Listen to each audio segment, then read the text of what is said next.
Olá, a paz do Senhor, mais um minuto de esperança para a sua vida, mais uma palavra do céu para o seu coração.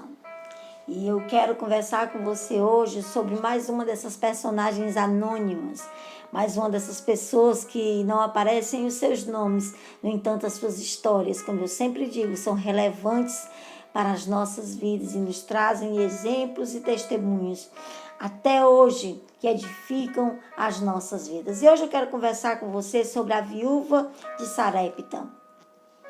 Eu quero ler para você o que está em 1 Reis, capítulo 17, versículo 8 e 9, que diz assim: Então lhe veio a palavra do Senhor dizendo: Dispõe-te, vai a Sarepta, que pertence a Sidom, demora-te ali, onde ordenei uma mulher viúva que te dê comida. Deus fala com Elias. E quem era Elias? Elias era um profeta do Senhor, que surge no meio de um contexto onde Acabe era rei de Israel. E Acabe, segundo está escrito aqui no capítulo 16, no verso 30, diz assim: Fez Acabe, filho de Orim, o que era mal perante o Senhor, mais do que todos os que foram antes dele. Acabe foi um dos piores reis de Israel. A idolatria chegou em Israel não por causa de Acabe. A idolatria chegou em Israel desde o início lá das alianças que fez Davi para adquirir madeira, que fez Salomão para ter um reinado calmo, e as alianças diplomáticas e políticas que Salomão fez trouxe a idolatria para Israel. Porém, este homem ergueu altares ao Deus Baal. Este homem fez o que era mal perante o Senhor. O versículo 31 diz que ele, além de fazer tudo o que era mal, ele ainda casou com Jezabel, a filha de Etbaal, e trouxe a idolatria a Baal. E a Bíblia diz que ele se prostrou e adorou a este falso Deus. A este falso Deus. Etbaal era exatamente o rei dessas terras onde ficava a cidade de Sarepta. Sarepta ficava a 11 quilômetros de Sidom, a 34 quilômetros de Tiro, ficava ali no meio. Ficava próximo ao mar Mediterrâneo, junto do mar Mediterrâneo, e ficava a 150 quilômetros do riacho de Queribe, onde estava Elias. Chega num ponto em que Elias aparece nesse cenário, onde a idolatria estava a todo vapor em Israel. As tribos haviam se dividido por causa de uma correção que o Senhor havia feito ao filho de Salomão, quando assume o trono de Israel, e ele não quer diminuir os impostos sobre o povo, e como castigo Deus permite que as tribos se dividam, ficam 10 tribos de um lado, 2 do outro, e Acabe era exatamente rei dessas 10 tribos, onde a sua sede ficava em Samaria. E ali Acabe proíbe o povo de adorar o Senhor em Jerusalém, que ficou exatamente em Judá, nas outras 2 tribos, que era o centro da adoração. E Acabe levanta um altar a Baal, um templo a Baal, um lugar de adoração a Baal. E ele não só levanta esse centro de adoração, mas ele mesmo se prostra a esse Baal. Esse Baal era considerado o deus das chuvas, dos trovões, das trovoadas.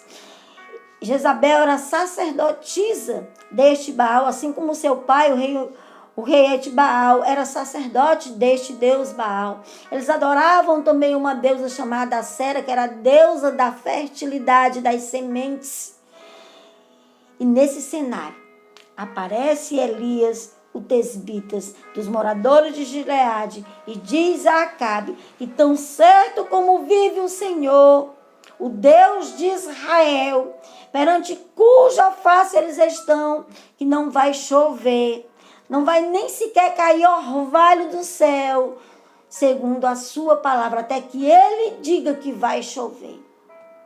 E começa então uma grande seca em Israel. Quando Elias surge, ele surge no mês de outubro, que era exatamente o mês onde se iniciava o período de muitas chuvas em Israel. E Elias surge e dá essa palavra, libera essa palavra, e as chuvas cessam e começa um período de escassez e de seca. Deus manda que Elias vá para o riacho de Queribe, que ali ele sustenta lá. E ali naquele riacho, todos os dias, Deus mandava corvos que traziam pão e carne para Elias. E ele bebia a água do riacho. E ali ele ficou por um período de 6 meses, sendo sustentado por corvos, que traziam comida e ele bebia a água do riacho. Porém, por conta da escassez, por conta desse período de grande escassez, a fonte do riacho também secou. E Deus diz para Elias que ele se levante, dispõe-te, ou seja, toma uma atitude, te levanta daí de onde tu estás e vai até a cidade de Sarepta. É interessante que Acabe estava à procura de Elias por todos os lugares. Acabe herdou do reinado de Salomão aproximadamente 1.200 carros de ferro.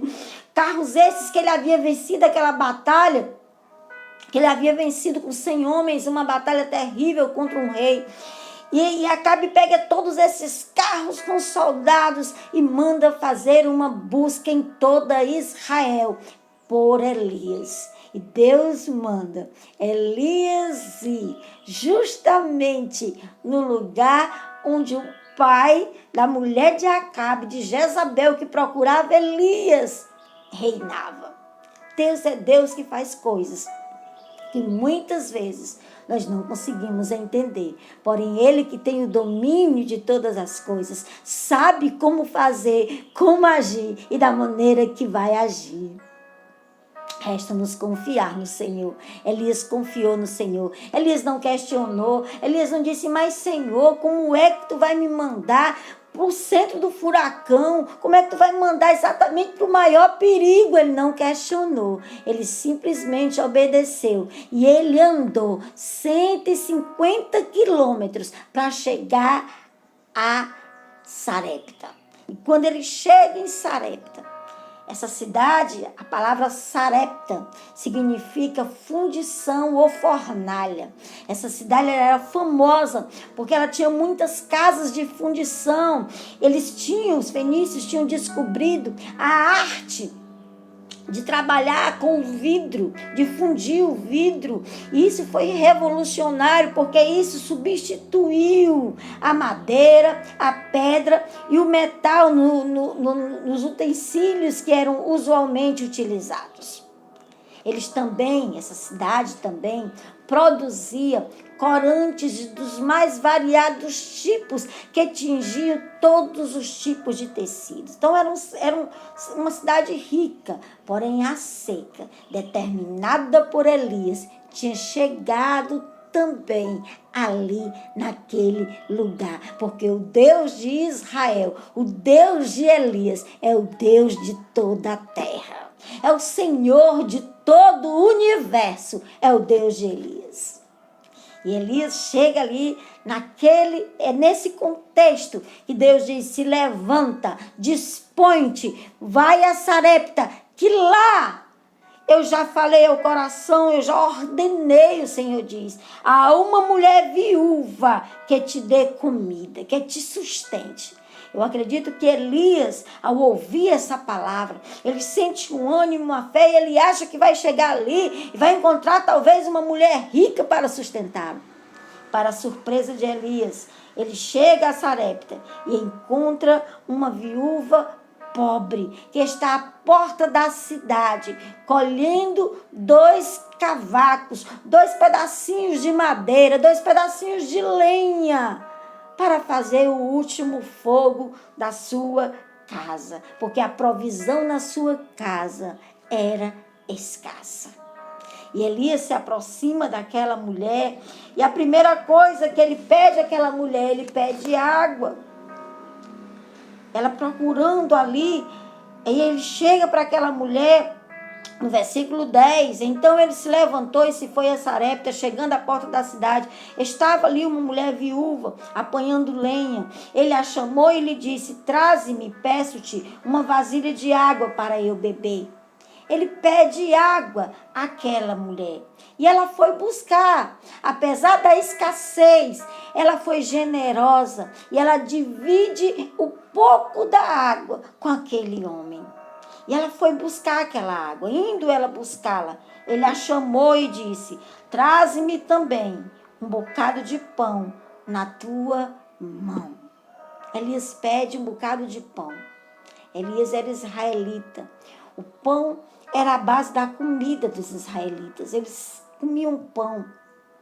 Aquela mulher era estrangeira, ela não era de Israel, então tudo era diferente. Ele pede pão, ela diz: eu não tenho pão, eu não tenho nada cozido, eu tenho um punhado de farinha. Um punhado era menos de uma xícara. Eu tenho um punhado de farinha e um pouco de azeite para fazer um bolo. Elias pede pão, ela fala de bolo, porque ela não tinha intimidade com pão, ela não tinha intimidade com pão, porque pão é representação de presença de Deus. Jesus disse: eu sou o pão da vida. Quem comer de mim jamais terá fome. Essa mulher não conhecia o Deus de Israel. Ela não conhecia o Senhor. Ela não tinha intimidade com pão. Elias fala de pão, ela fala de bolo. E ela diz: eu só tenho isso, eu vou fazer um bolo para mim e para o meu filho, vamos comer e depois vamos morrer, porque nós não temos mais nada, nem da onde tirar, nós não temos nenhuma esperança. Em outras palavras, é isso que esta mulher está dizendo. Elias olha para essa mulher, no versículo 13, e diz: não temas, vai, faze o que disseste, mas primeiro tu fazes para mim um bolo pequeno e traz-me aqui fora. Depois farás para ti e para o teu filho. Porque assim diz o Senhor, o Deus de Israel: a farinha da tua panela não se acabará e o azeite da tua botija não faltará até o dia em que o Senhor fizer chover nesta terra. A mulher não conhecia o Deus de Israel, porque ela diz: o teu Deus. Ela não conhecia o Deus de Israel. Porém, esta mulher tem no seu coração o combustível certo para o milagre. Esta mulher, ela crê. Ela tem fé no seu coração. Ela ouve a palavra daquele homem e ela crê no seu coração nesta palavra. E porque ela crê nesta palavra, o milagre acontece, porque a fé é o combustível certo para o milagre. Deus já começa a operar o milagre em escolher uma viúva pobre em um território inimigo para cuidar da vida de Elias. Deus já havia preparado o coração daquela mulher simples, mas era um coração contrito, era um coração cheio de fé. E esta fé era o combustível que alimenta o fogo para a operação do poder de Deus. Era o combustível para o milagre. E esta mulher obedece a Elias. E porque esta mulher obedece a Elias, aleluia, a farinha não faltou na panela e o azeite não faltou na botija. Eu fico imaginando todos os dias. Não significa que encheu. Era uma provisão diária, assim como o maná. E todos os dias eles precisavam ir ali para pegar o maná. O povo de Israel todos os dias. E ali eles não podiam guardar para o outro dia. Era uma provisão diária. Assim foi nesta viúva. Todos os dias. Todos os dias ela ia e a farinha continuava lá, do mesmo tanto, suficiente para ela, para o seu filho e para Elias. Eu não sei se ainda havia algumas pessoas na sua casa, alguma criada, eu não sei, a Bíblia não diz, mas a Bíblia diz que a provisão foi necessária para ela e toda a sua casa. A farinha não faltou e o azeite não se acabou até o dia que o Senhor fizesse chover sobre aquela terra. Foi ele que fez segundo a palavra de Elias. Assim comeram ele, ela e a sua casa por muitos dias. Comeram toda a sua casa por muitos dias, até que o Senhor mandasse chuva para aquela terra. Porém, o cuidado de Deus vai além do que nós podemos imaginar. Quando nós vemos Deus mandando Elias para aquela casa, a gente acha que Deus está só cuidando de Elias. Porém, o Deus que controla todas as coisas, o Deus que nos sonda e nos conhece, o Deus que tem o controle do tempo, do futuro. Nós só podemos ver o agora, nesse instante. O Senhor vê o futuro. O Senhor sabia do que iria acontecer na casa daquela mulher. O Senhor sabia o que ia acontecer com o filho daquela mulher. E o Senhor ama e tem misericórdia daquela mulher, porque conhecia o coração temente daquela mulher. E a Bíblia diz que logo em seguida, o filho daquela mulher começa a adoecer. Versículo 17. Depois disso, adoeceu o filho da mulher, da dona de casa, e a sua doença se agravou tanto que ele morreu. E aquela mulher se entendeu o que estava acontecendo, vivendo um milagre diário daquela farinha, vivendo um milagre diário daquele azeite. Azeite representa a presença do Espírito Santo. Essa mulher agora provou da presença do Espírito Santo. Essa mulher com Elias na sua casa provou do poder de Deus. O nome de Elias são duas ramificações que significa poder de Deus.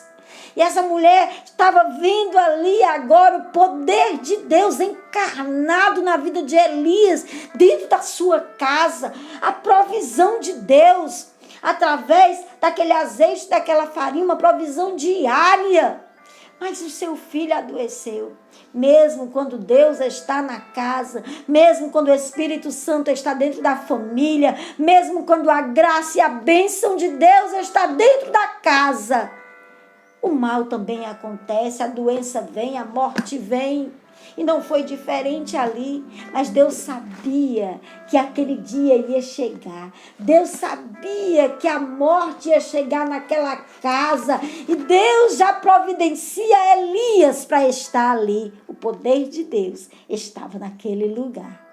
E aquela mulher chega para Elias e ela faz um questionamento a Elias. Ela diz assim: por que vieste me trazer o meu pecado ao meu rosto? Porque ela agora tinha noção do que era pecado. Ela sabia que o Deus verdadeiro era o Deus de Israel, o Deus de Elias, o Deus a quem Elias servia. E ela faz esse questionamento. Ela diz assim: vieste a mim para trazer a memória do meu pecado e matar o meu filho. E Elias questiona o Senhor e ele diz: até a esta viúva vieste afligir. Mas ele sobe.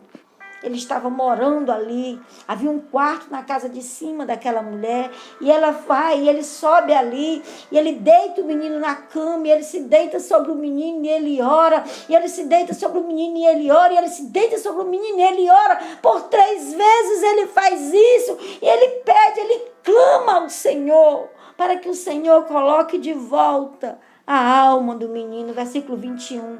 E estendendo-se 3 vezes sobre o menino, clamou ao Senhor e disse: ó Senhor meu Deus, rogo-te, faça a alma deste menino tornar a ele. O Senhor atendeu a voz de Elias e a alma do menino tornou a entrar nele e ele reviveu. Eu estava lendo esse texto ontem. Deus me deu esse discernimento. Que o principal motivo, porque Deus mandou Elias à casa de uma viúva. Jesus disse que havia muitas viúvas em Israel, porém Deus mandou Elias à casa de uma estrangeira, porque Deus tem um propósito na vida de todos aqueles que querem o Senhor, que têm um coração com combustível necessário para o milagre, que é a fé. Essa mulher, apesar de ser estrangeira, está num povo estranho, ela tinha um coração cheio de fé, ela tinha um coração generoso, porque ela pratica generosidade com Elias. Ela era alguém que sabia dividir o pouco que ela tinha com quem não tinha nada. E Deus viu o coração dessa mulher. e envia Elias para aquela casa, para cuidar do seu servo, para prover para o seu servo, mas também para na hora da adversidade maior, o Senhor fazer o milagre completo na vida desta viúva. Elias tomou o menino, trouxe do quarto a casa e o deu à sua mãe e lhe disse: vê, teu filho vive. Então a mulher disse a Elias: nisto conheço, agora que tu és homem de Deus e que a palavra do Senhor da tua boca é verdade. Ela tinha visto o milagre de provisão diariamente na sua casa, mas ainda havia dúvida no seu coração. Mas quando Deus traz de volta o seu filho, ela entendeu de fato que agora ela tinha um Deus para servir por toda a sua vida e que Elias era esse representante do Senhor. Esta mulher foi escolhida para viver o primeiro milagre de ressurreição das Escrituras. Primeira vez que se fala em ressurreição foi na casa de uma estrangeira que creu no Deus de Elias.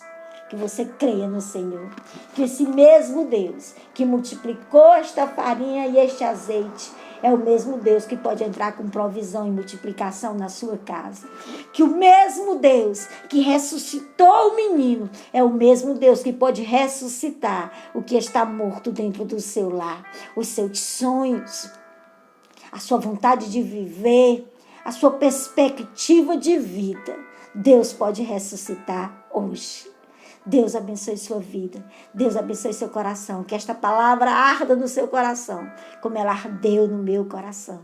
E que o Deus de Elias, o Deus de Israel, se levante no seu lar como Deus da providência, o Jeová Jireh, provendo todas as suas necessidades em glória por Cristo Jesus, o nosso Senhor. Que Deus abençoe e continue conduzindo a nossa nação.